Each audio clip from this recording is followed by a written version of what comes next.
Railway में क्या क्या हो रहा है, खासकर बंगाल में, बंगाल से जुड़े उड़ीसा और साथ साथ आसपास के इलाकाओं में। बालासोर आपको याद है ना, memory is very very sharp as far as Balasore is concern. तो इस पूरे मुद्दे पर बातचीत करने के लिए हमारे साथ हैं Rajiv Srivastava ji, chief administrative officer construction south eastern railway. नमस्कार राजीव जी, हमारे साथ बात करने के लिए समय निकाला आपने, बहुत बहुत धन्यवाद।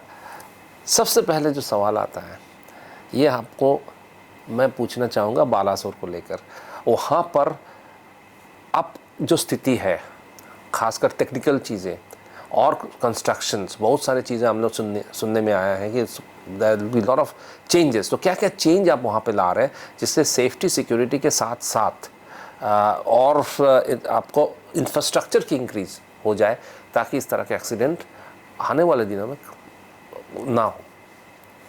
देखिए, ये एक बहुत ही दुखद घटना थी और हम लोगों के लिए जो दिन रात रेलवे के लिए काम करते रहते हैं, हम और हमारे परिवार जो रेलवे से इमोशनली अटैच्ड है, वो कितना कष्ट हम लोगों को देता है वो हम आपको शायद शब्दों में बयान नहीं कर पाएंगे। ये जो पर्टिकुलर इंस्टांस आप बता रहे हैं, उसकी जो इंक्वायरी और कारण और कौन लोग जिम्मेदार थे, वो चीज़ें हम लोग एक सेकंड को छोड़ देते हैं क्योंकि वो एक स्टैचुरी इंक्वायरी का पार्ट है जी।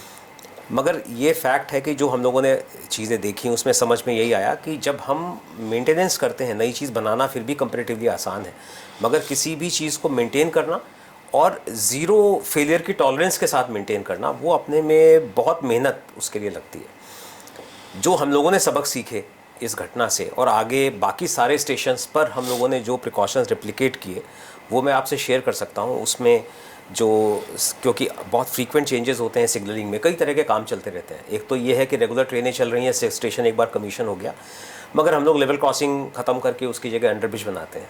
तो उस लेवल क्रॉसिंग से रिलेटेड सिग्नलिंग अपैरेटस जो भी थे वो हमें ख़त्म करने हैं, मॉडिफाई करने हैं। हम उस स्टेशन पर कोई नई साइडिंग बना रहे हैं या कोई शंटिंग के लिए, मूवमेंट के लिए कुछ सुविधा दे रहे हैं वगैरह वगैरह। तो जो हम ये फ्रीक्वेंट चेंजेस करते हैं सिग्नलिंग में समय समय पर, उसका डॉक्यूमेंटेशन, उसका राइटिंग वर्क जो वहाँ पर हम लोग लिखते हैं, बहुत ही इंट्रिकेट वर्क होते हैं ये सारे, कि कहाँ पर क्या जुड़ा हुआ है, क्या चीज़ कैसे जुड़ी हुई है। वहाँ पर संभवतः जो कुछ हुआ उसमें एक ये भी हुआ कि ये सब चीज़ प्रॉपर नहीं थी। और जब इसको चेक कराया गया ऑल ओवर इंडिया, एक बहुत मैसिव ड्राइव चल रही है जो नवंबर माह में ख़त्म होनी है, जिसमें कि सारे लोग इस चीज़ पर लगे हुए हैं कि कैसे ये सारी चीज़ें रेक्टिफाई करनी है। ये तो एक पार्ट है, मगर इसके अलावा हम लोगों ने ये भी देखा, क्योंकि हमारे मंत्री जो है वो आईटी के भी मिनिस्टर हैं, तो ये बहुत अच्छी तरह जानते हैं कि ह्यूमन एरर को कंट्रोल करने के लिए क्या क्या प्रिकॉशंस लिए जा सकते हैं। तो हम लोगों ने ये भी देखा कि हम लोग टेक्नोलॉजी में जो समय समय पर सुधार करते रहते हैं, वो क्या होता है कि स्टेप्स में होता है। We jump to the next solution. पुराने इक्विपमेंट एक साथ फेंक नहीं देते हैं, वो अपनी लाइफ पूरी करते हैं, नया उसके बाद चालू होता है। इस सेक्शन में हम लोग, अगर जो ये बात हो रही है नए इलेक्ट्रॉनिक इक्विपमेंट के लिए या नए इंटरलॉकिंग की, या वो काम जहाँ जहाँ हो गए वहाँ पर, यहाँ पर जो भी घटना हुई, जो छेड़छाड़ हुई, अनजाने में जाने में जो भी हुआ, वो होने के बावजूद एक और लेयर ऑफ प्रिकॉशंस उसमें बिल्ट इन है सिस्टम में। तो इस सेक्शन में, क्योंकि वो मेरे से रिलेटेड काम है, इस सेक्शन में एक तीसरी लाइन बनने का काम सैंक्शनड है, जिसको हम लोगों को पूरा करना है। वो काम अपने टारगेट से पीछे चल रहा है कुछ कारणों से। तीसरी लाइन का महत्व क्या है? तीसरी और चौथी, हाँ। रेलवे की सोच ये है कि जो हमारे ट्रंक रूट्स हैं, जो हमारा रूट कहने को तो 25-30% पूरे ट्रैफिक, पूरे रेलवे नेटवर्क का है, मगर वो 70-80% ट्रैफिक कैरी करते हैं। तो मिक्स ट्रैफिक होने से, जिसकी अलग अलग स्पीड है, जैसे कि आप सड़कों पे देखते हैं, अगर वो हाथ वाला रिक्शा या छकड़ा गाड़ी या कोई चल रही है, साथ में तेज़ गाड़ियाँ भी चल रही हैं, तो सबकी स्पीड कम हो जाती है। तीसरी चौथी लाइन बनाने से हम इन अलग अलग स्पीड से मूव करने वाले ट्रैफिक को सेग्रीगेट कर सकते हैं। और एक और कॉन्सेप्ट है कि तीसरी और चौथी लाइन जो बनेगी वो हर स्टेशन पे कनेक्ट नहीं होगी, उसको हर तीसरे स्टेशन पर या चौथे स्टेशन पर हर 30-35 किलोमीटर पर ही एग्जिस्टिंग यार्ड से कनेक्ट करेंगे, क्योंकि मालगाड़ी अपना अलग चल सकती है, उसको हर स्टेशन पर रुकने की ज़रूरत नहीं है। तो इसको होने से, तीसरी चौथी लाइन होने से हमारा थ्रूपुट भी बढ़ जाता है, स्पीड तो बढ़ती बढ़ती है, हम ज़्यादा ट्रेन चला सकते हैं। और जैसा आपने सुना होगा या पढ़ा होगा कि अभी एक संकल्प सेंट्रल गवर्नमेंट ने अपना कन्वे किया है कि 2027 तक हम कोशिश करेंगे कि वेटिंग लिस्ट का नाम ही ख़त्म हो जाए।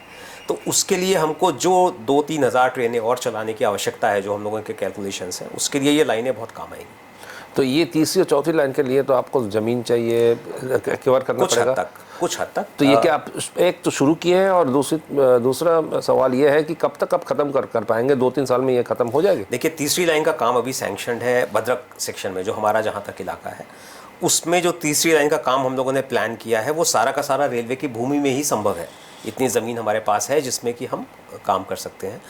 उस काम को करने का टारगेट पहले तो दिसंबर 24 था, मगर विशेषकर उड़ीसा राज्य में माइनिंग को लेकर के, बढ़ती हुई रॉयल्टी को लेकर के, और इवन रॉयल्टी पे करने के बाद भी जो माइंड मटेरियल है, पत्थर है या मूरम है, इन सब की अवेलेबिलिटी को लेकर के जो प्रॉब्लम्स हैं उनके चलते हमारे कॉन्ट्रैक्ट्स फेल हो गए। हम लोग अब वो दोबारा रेक्टिफाई कर रहे हैं। तो ये टारगेट दिसंबर 24 से बढ़ के दिसंबर 25 हो गया है। मगर इस वर्ष में हम नारायणगढ़ से शुरू करते हुए, मतलब खड़गपुर साइड से थर्ड लाइन खड़गपुर तक है, नारायणगढ़ तक हम लोग करीब 25 किलोमीटर लाइन इस साल भी चालू करेंगे और सब्सिक्वेंटली वो आगे बढ़ता जाएगा। ये हो गया तीसरी और चौथी लाइन की बात। तो ये जो इंटरलॉकिंग सिस्टम आप बता रहे हैं, हाँ। इंटरलॉकिंग सिस्टम में सुरक्षा और जी, अब जो नई इंटरलॉकिंग आ रही हैं, क्योंकि हमारा जो रिसर्च डिज़ाइन स्टैंडर्ड्स ऑर्गेनाइजेशन है RDSO, वो हमेशा इस चीज़ पर स्टडी करता रहता है कि हम और क्या प्रिकॉशंस ला सकते हैं। इस समय जो स्पेसिफिकेशंस हैं जिनके हिसाब से इलेक्ट्रॉनिक इंटरलॉकिंग बनती है, उसमें एक और लेयर प्रिकॉशंस की बिल्ट इन है, जस्ट डिटेक्ट करने के लिए कि कन्फ्लिक्टिंग कोई रूट सेट तो नहीं है। तो अब हम जो काम कर रहे हैं उसके साथ जो हम सभी स्टेशंस की इंटरलॉकिंग चेंज कर रहे हैं क्रमशः, अगले 1 साल में हम इंटरलॉकिंग पहले चेंज कर देंगे। हम लोगों ने अब स्कीम ये बनाई है कि थर्ड लाइन बनने में भले ही समय लगे, बट एटलीस्ट हम इंटरलॉकिंग पहले चेंज कर दें और उसमें जब थर्ड लाइन बनेगी तो उसको डबटेल कर दें। तो वो सारे ही स्टेशंस पर अगले 1 साल में दिसंबर 24 तक जो हमारा पहले का टारगेट था उसमें हम कर ही देंगे। तो इंटरलॉकिंग सिस्टम से आपका सेफ्टी और बढ़ जाएगी। ये जो अब नया उसका जो वर्जन है उससे कंपैरेटिवली सेफ्टी एक कदम और आगे बढ़ जाती है। हालांकि पहले वाला इक्विपमेंट भी फेल सेफ था, लेकिन जैसा हुआ या जैसा सुनने में आया है कि अगर कोई इंटेंशनल या अनइंटेंशनल छेड़छाड़ हो जाए तो वो उसको भी चेक करने के लिए उसमें एक लेयर और। अच्छा, दूसरा सवाल ये है कि आप ये हावड़ा, शालीमार और सांतरागाची, इसको लेकर आप लोगों का क्या प्लान है? हाँ जी, इस एरिया में 2 मेन कष्ट हैं पैसेंजर्स को। एक तो शालीमार और संतरागाछी में यात्री सुविधाओं का कंपैरेटिवली अभाव था, जो जिस तरह का एक मेट्रो में जो बड़े स्टेशंस होते हैं उनसे जो उम्मीद थी वैसी वहाँ नहीं थी। कुछ ये भी था कि कंजेशन की वजह से या क्रॉस मूवमेंट होने की वजह से ट्रेनें रुकती हैं, डिले होती हैं, खासतौर पे आने वाली ट्रेनों में आप लोगों ने अक्सर देखा होगा। तो हम लोगों ने सारी छोटी छोटी समस्याओं को पकड़कर सॉल्व करना शुरू किया। बड़े काम जो दिखते हैं वो ये हैं कि शालीमार और संतरागाछी में पैसेंजर एमिनिटीज़ के हिसाब से बड़े स्टेशन बन रहे हैं, वर्ल्ड क्लास स्टेशन, जो हम लोगों का रीडेवलपमेंट का स्कीम है, इरकॉन काम कर रहा है। उसके पैरेलल में जो चीज़ नहीं दिखती है, अभी हमने इसी माह में हावड़ा से टिकियापाड़ा एक नई लाइन, एडिशनल लाइन सैंक्शन चालू की है CRS इंस्पेक्शन के बाद में। उससे फ़ायदा ये होता है कि हमको एक और लाइन मिल गई है ट्रेनों को हावड़ा और टिकियापाड़ा के बीच में चलाने के लिए। ऐसे ही संक्रेल से अंडुल होते हुए एक रेल फ्लाईओवर के थ्रू संतरागाछी का कनेक्शन हम लोग संभवतः जून तक चालू कर देंगे। सिविल वर्क ऑलमोस्ट पूरे हो गए हैं, संतरागाछी यार्ड की सिग्नलिंग का काम बाकी है। इसके साथ में ही इन दोनों स्टेशंस पर हम लोग नई ट्रेनें चलाने के लिए या जो ट्रेनें हम हावड़ा से शिफ्ट करेंगे उनकी मेंटेनेंस के लिए वंदे भारत से कॉम्पैटिबल या उसके मेंटेनेंस भी जहां हो सके ऐसी वॉशिंग लाइंस दोनों जगह बननी है।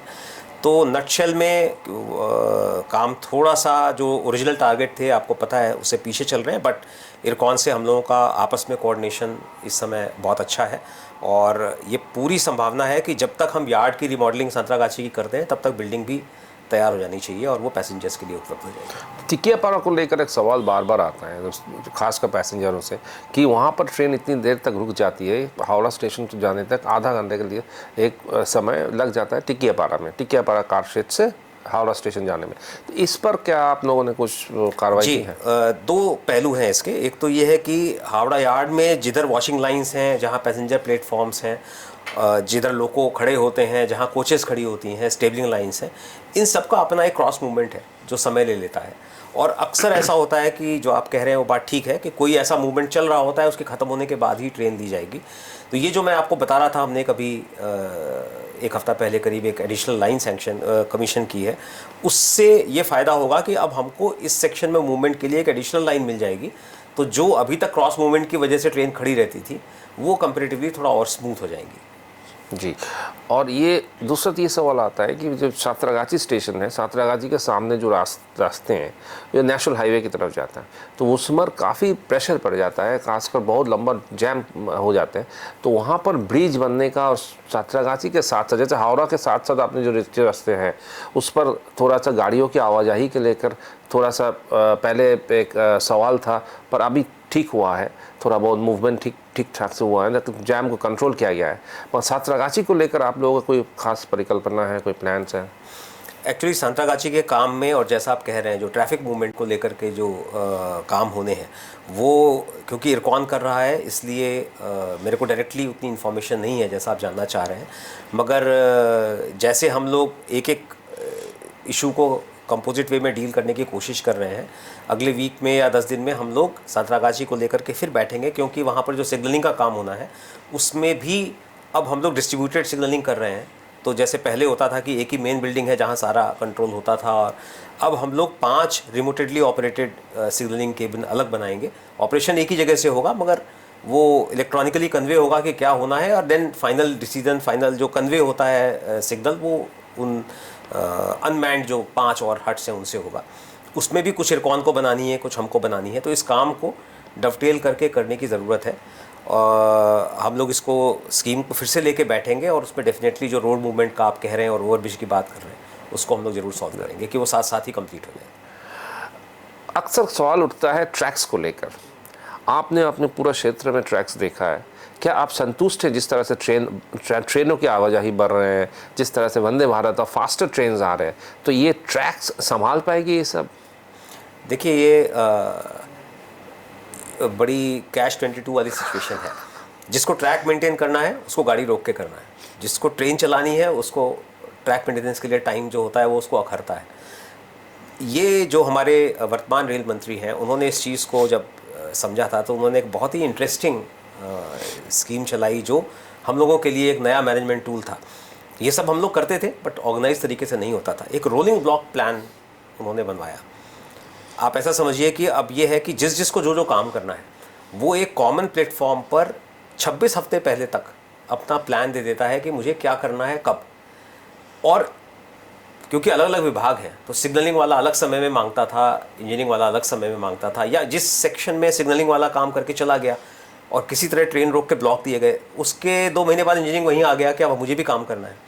इससे फ़ायदा ये हुआ है कि सब लोगों का रिक्वायरमेंट कंबाइन करके, जिससे कि ऑप्टिमाइज़ करके ट्रेन कम से कम समय के लिए रुके और सबका काम भी हो जाए। ये जब शुरू हुआ तो लोगों को थोड़ा डाउट था कि इतना इंटीग्रेशन और इतनी अच्छी प्लानिंग हम लोग कर पाएंगे कि नहीं कर पाएंगे। मगर हमने देखा, और उस समय मैं बीकानेर में डीआरएम था, हम लोगों ने देखा कि 1-2 हफ्ते के अंदर ही छोटे छोटे जो इश्यूज़ थे वो सामने आए, हम लोगों ने सॉल्व किए। और अब आज की तारीख में ये सिस्टम इतना स्मूथली चल रहा है कि ट्रैक मेंटेनेंस को लेकर के जो ब्लॉक अवेलेबिलिटी जो पहले 40-50% भी नहीं होती थी, वो यूनिफॉर्मली इस समय 80% से ऊपर ही चल रही है। तो जो आपके सवाल का जवाब है वो ये है कि ये ट्रैक डेफिनेटली सब कुछ कर पाएंगे, बशर्ते उनकी मेंटेनेंस प्रॉपरली हो। उसमें 2 ही पॉइंट हैं। एक तो ह्यूमन फैक्टर है कि जो आदमी काम करने जा रहा है वो काम पूरा करके आए, और दूसरा ये है कि उसको मशीन्स और टाइम की अवेलेबिलिटी मिले, डाउन टाइम मिले, जिससे वो मेंटेन कर सके। तो दूसरी वाली चीज़ तो इस मैनेजरियल टूल के तहत सॉल्व हो गई है। और जो हमारा ट्रैक स्ट्रक्चर है, मैं आपको बताऊंगा कि इस समय दुनिया में जो सबसे ज़्यादा ट्रैफिक ले जाने वाले, सबसे ज़्यादा हैवी एक्सल लोड ले जाने वाले, सबसे ज़्यादा स्पीड पे गाड़ियाँ चलाने वाले देशों में जो ट्रैक स्ट्रक्चर है, उसमें और हमारे ट्रैक के संरचना में कोई डिफरेंस नहीं है। केवल मेंटेनेंस प्रैक्टिसेस हैं कि हम शायद उतना एक्यूरेटली या उस तरह से काम नहीं करते हैं, हमारी आदतें थोड़ी सी और सुधार करने की आवश्यकता है, मगर ट्रैक स्ट्रक्चर के हिसाब से देयर इज नो डिफरेंस। आने वाले दिनों में आपके सामने सबसे बड़ी चैलेंज क्या है? आने वाले दिनों में हम लोगों के सामने सबसे बड़ी चैलेंज, एक तो सरकार ने ख़त्म कर दी, उसकी बात ही नहीं करते हैं, फंड्स। इस गवर्नमेंट ने इंफ्रास्ट्रक्चर में जितना इनपुट दिया है और जो विज़न है इस गवर्नमेंट का, हम लोग हमेशा थोड़ा आगे का सोचते थे, इंक्रीमेंटल काम करते थे। आज कुछ किया, कल उसको और बढ़ाया, कल को उसको और बढ़ाया। हर चीज़ को इस नज़र से देखते थे इसकी ज़रूरत क्या है।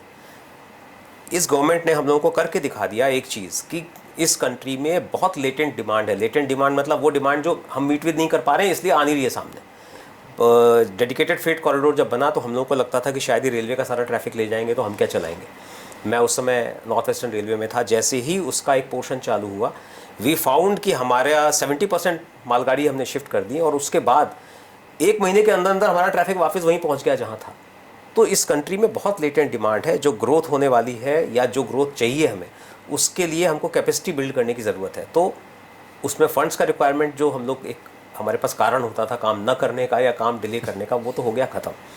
हमारे सामने सबसे बड़ी चैलेंज ये है कि जो हमारे पास प्राइवेट सेक्टर है, एजेंसीज, कॉन्ट्रैक्टर्स, हम खुद अपने डिपार्टमेंट में हम लोगों को कैपेसिटी बिल्ड करने की बहुत भयंकर आवश्यकता है in terms of skill and man power. क्योंकि मशीनरी तो बाज़ार से आ जाएगी, बाकी सब चीज़ें मिल जाएंगी, लेकिन वो स्किल्ड मैन पावर कॉन्ट्रैक्टर्स के पास होना, हमारे पास होना, कि जो एक साल में हम अगर 100 किलोमीटर लाइन बनाते थे, हमको अब 1000 बनानी है और हमारे सामने कोई बाधा नहीं है। एक और मैं इंटरेस्टिंग चीज़ बताऊं, पहले हम लोगों को सब लोगों से अप्रूवल लेने के लिए भागदौड़ करनी पड़ती थी, अपने ही साथी गवर्नमेंट डिपार्टमेंट से। अभी जब काम सैंक्शन होता है, उसी समय एक पोर्टल बना दिया गया, पीएम गति शक्ति पोर्टल। मैं कभी मौका लगेगा तो आपको दिखाऊंगा, जिसमें कि 15, 16, 18 जितने भी डिपार्टमेंट्स हैं, फॉरेस्ट, माइनिंग, रोड्स, हाईवेज, हम लोग सबकी लेयर लगी हुई हैं। हर एक ने अपने सारे एसेट्स गूगल कोऑर्डिनेट्स पर, मतलब उस पर डाल दिए, जैसे गूगल अर्थ पे आपको चीज़ें दिखती हैं। और अब जब मैं अपनी कोई नई लाइन प्लॉट करता हूँ, तो काम सैंक्शन होने के पहले सारी मिनिस्ट्री अपने कमेंट देती हैं। आयरन ओर वाला कहता है कि हाँ, मेरा किसी भी माइनिंग ब्लॉक में, या जो मैंने भी ऑक्शन नहीं किया है लेकिन नीचे आयरन ओर है, मुझे पता है, उसके ऊपर से लाइन नहीं जा रही है।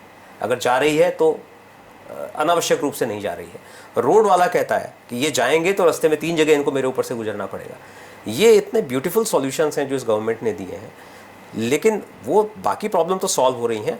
मैन पावर की जो कैपेसिटी बिल्डिंग है वो हमारे लिए, और अपना माइंडसेट चेंज करना। जो अभी तक हम लोग जिस तरीके से काम करते थे कि ये काम तो 10 साल में होगा, ये काम तो 8 साल में होगा, ये काम तो 5 साल में होगा, ऐसा है नहीं। ये सब काम बहुत तेज़ी से हो सकते हैं। वो टीम बनाना और कैपेसिटी बिल्डिंग करना बहुत ज़रूरी है। तो कैपेसिटी बिल्डिंग और आपको माइंडसेट चेंज, यही दोनों आपके सामने सबसे बड़ी चीज़। अदरवाइज मुझे कोई कमी नहीं दिखती। अंत में मैं एक सवाल पूछना चाहूँगा, बहुत इंटरेस्टिंग सवाल है। वेटिंग लिस्ट लेस पैसेंजर जो आपने अभी जिक्र किया है, 2027 तक वेटिंग लिस्ट लेस पैसेंजर्स हो जाना चाहिए ट्रेन में। इतना सारे ट्रेन होंगे जिसमें वेटिंग लिस्ट नहीं होगा, कितना मुमकिन है?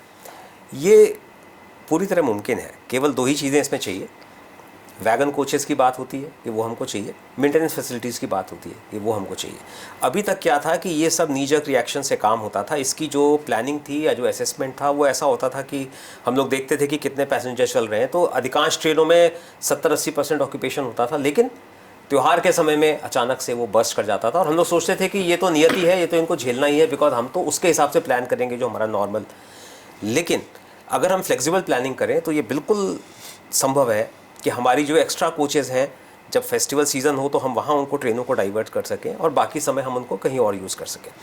ये जो इंटरऑपरेबिलिटी है, ये इस गवर्नमेंट ने जो ये ट्रेन सेट वाला कॉन्सेप्ट लाए हैं कि मेरे पास इंजन होता है, कोचेज़ होती हैं, इंजन जाता है, लगता है, ट्रेन को टर्न करना है तो वहाँ इंजन घूम के दूसरी तरफ लगेगा। ट्रेन सेट्स में it is just a matter of few minutes कि आदमी इधर से उतरता है, उधर से चालू करता है, चल देता है। देन आइडेंटिकल ट्रेन सेट्स कि अगर मेरे पास 8 डब्बे की वंदे भारत है, मैं चाहे इधर चलाऊँ चाहे उधर चलाऊँ। तो ये जो इंटरऑपरेबिलिटी है, ये हमको इतनी ज़बरदस्त फैसिलिटी देता है, क्योंकि इस देश में हर समय हर जगह उतना कंजेशन नहीं होता है। जैसे आजकल की बात करें, अगर छठ है तो यू विल फाइंड कि नॉर्थ इंडिया में, स्पेशली बिहार और दिल्ली और इस एरिया में ट्रेन्स ज़्यादा चाहिए। तो वो तो हो गया जहाँ तक arrangement of coaches and train sets and बाकी चीज़ें हैं। मेंटेनेंस फैसिलिटीज़ के लिए road map has been built by all the Railways कि हमको लॉन्ग टर्म में कहाँ कहाँ मेंटेनेंस फैसिलिटी चाहिए। अभी तक क्या होता था, मेंटेनेंस फैसिलिटीज़ या तो हमारे अपने विम्स एंड फैंसीज़ पे कहीं बन जाती थी, और ज़्यादातर हम बड़े स्टेशन पे ज़्यादा बनाते थे कि यहीं से ट्रेनें चलेंगी। मैं आपको छोटा सा उदाहरण बताऊं कि दिल्ली में जब मैं पोस्टेड था तो ये बात हुई कि नई दिल्ली स्टेशन पर हमने एक टाइम में सन 2007 में ये कह दिया कि अब यहाँ से और ट्रेन नहीं चलेगी, संभव ही नहीं है, और हम आराम से बैठे थे। फिर उसके बाद में जब काफ़ी विचार विमर्श हुआ तो ये समझ में आया कि हम यहीं ट्रेन मेंटेन करके यहीं से क्यों चलाते हैं, क्योंकि वो ट्रेन आधा घंटा प्लेटफॉर्म खाती है।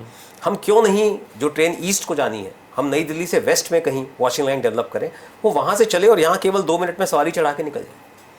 तो ये जो इस तरह की स्कीम्स हैं कि वॉशिंग लाइन कहाँ बनानी है, ट्रेन्स कहाँ से मूव करनी है, और बहुत सारे AI टूल्स रेलवे इस समय अडॉप्ट कर रही है। अगेन मैं वही कहूँगा, क्योंकि हमारे मंत्री जी IT मिनिस्टर हैं, तो he has been able to bring in lot of tools to assess, analyse कि हमारा पैसेंजर ट्रैफिक कैसा है, कहाँ जाता है और हमें किस समय में क्या करने की ज़रूरत है। तो 2027 तो बहुत दूर की बात है। जिस तरह से अभी कार्य चल रहे हैं, अगर ये अगले 2 साल में, 2.5 साल में कमीशन हो जाते हैं तो हो सकता है आपको 2026 के एंड तक वो वाली स्थिति मिल जाए जिसमें कि वेटिंग लिस्ट ख़त्म हो सके। बिल्कुल, राजीव जी ने बहुत बड़ी बात कह दी है कि आज के सामने सबसे बड़ी चुनौती यही है कि वेटिंग लिस्ट ख़त्म हो जाए, आराम से हम लोग ट्रेन में चढ़े और जब भी सोचे तब भी ट्रेन की टिकट हमें रिजर्व्ड मिले।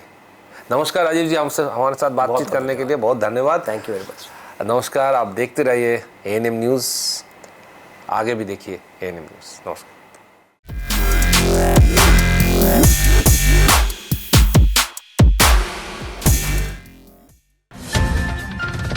और खबरों के लिए सब्सक्राइब कीजिए ANM न्यूज़, बेल आइकन दबाकर रहिए सबसे आगे।